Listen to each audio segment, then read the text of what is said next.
Hey guys, how's it going? I hope you're having a very good day. So it is May and it's time to do my April book review. Just an update. Unfortunately, I haven't finished Don Quixote yet. I'm just putting it on the back burner for now, so I'm hoping to continue it later in the future. So I apologize to those who are looking forward to my review of Don Quixote. Hopefully by the end of the year, I really want to finish it, but hopefully it won't take that long. But yes, I have other reviews for you guys, so let's get started. As you guys know, I have annotations at the bottom of the video, so feel free to click on any of the links to jump to that specific review. Let's start off with my graphic novel reviews of Mouse, and this is by Art Spiegelman. We have Mouse 1 here and Mouse 2. Mouse is a biographical graphic novel of Art Spiegelman's father, his experiences during the Holocaust. So that's a quick synopsis of what Mouse is all about. Art wants to tell his story through comic form through this graphic novel. With Art, I could really identify with his relationship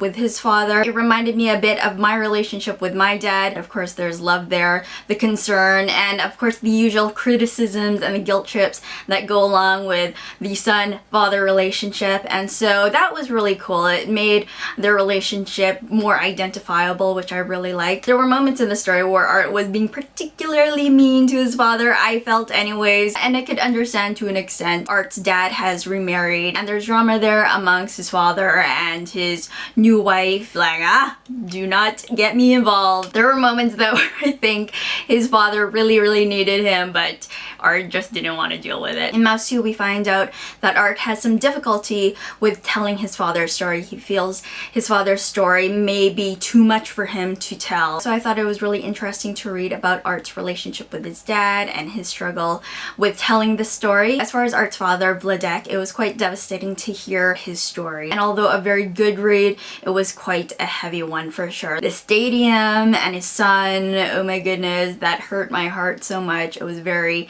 saddening to read about. So to say I really enjoyed this story, I don't think the word enjoy is quite the right word to describe this reading experience. Very emotionally stirring and just I empathize really hard with Vladek and his family. He has such a large family, and having a large family myself, you know, not just my immediate family but extended family, just imagining talking to a family member one day and never seeing them the next is just horrible, and I can't even fathom what that could be like. I would say the only thing that really stood out to me reading the graphic novels is the ending. I thought the ending was quite abrupt. It's like, it ended what?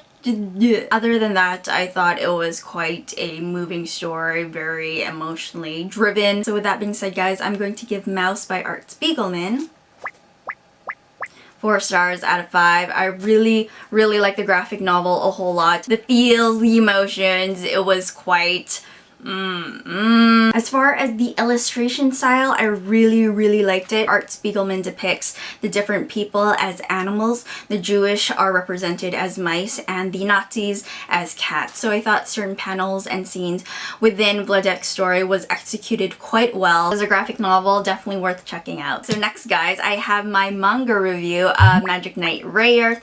This is a 3-volume bind up and I went through it like nothing. It was a very quick read. Let me tell you what it's all about. We have these 3 girls, Hikaru, Umi, and Fu, and they are on a field trip to Tokyo Tower. And at Tokyo Tower, we find out that Princess Emerald from Sephiroth is calling out to them because she's being held prisoner by her high priest Zagato, and without her, their world Sephiroth is just going to succumb to mayhem because of the monsters. So that's a quick synopsis of what Magic Knight Rayearth is all about. We have these 3 ordinary schoolgirls. Apparently not so ordinary, they are the legendary Magic Knights. Next, guys, let's talk about the characters next. We have Hikaru, who is very courageous and brave, very selfless. Hikaru's on board right away in helping save Princess Emerald and to help save this world Sephiroth, and so she is gung-ho about being a Magic Knight. As far as the other 2 girls, we have Umi, who is very elegant and lovely, and she comes from a rich family. She's an only child, and she has a bit more problem with it. She has engagements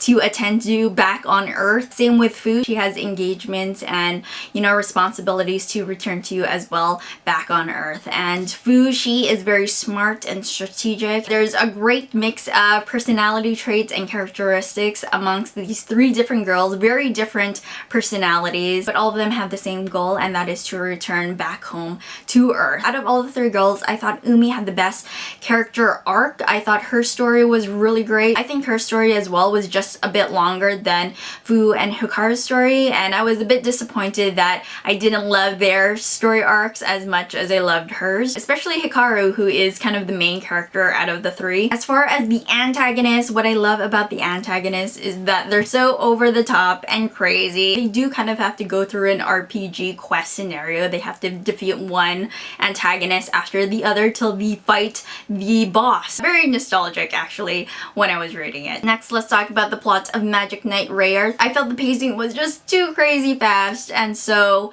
there wasn't a lot of realistic character development or relationship development. As far as the magical girl elements, like I said, I love the over-the-top poses and the elevated emotions. I love their armor, how they could pull their weaponry out of their armor and have it disappear within it. Very, very cool. And there's mechas. Didn't realize there were mechas. It was really cool. So with that being said, guys, I'm going to give Magic Knight Rayearth by Clamp 3 stars out of 5. I like the read. I'd really like to check out the second bind-up, see what that's all about, because the ending in this one was quite abrupt. I was a bit disappointed with the names of the attacks. I felt it could have been more creative. I really enjoy the art style of Clamp. I think it's just so beautiful, and the amount of detail I think is just amazing. So that is everything, guys. I hope these reviews were helpful, and I appreciate everyone's suggestions in other graphic novels I should check out as well. I will talk to you guys later. Have a very good one. Bye.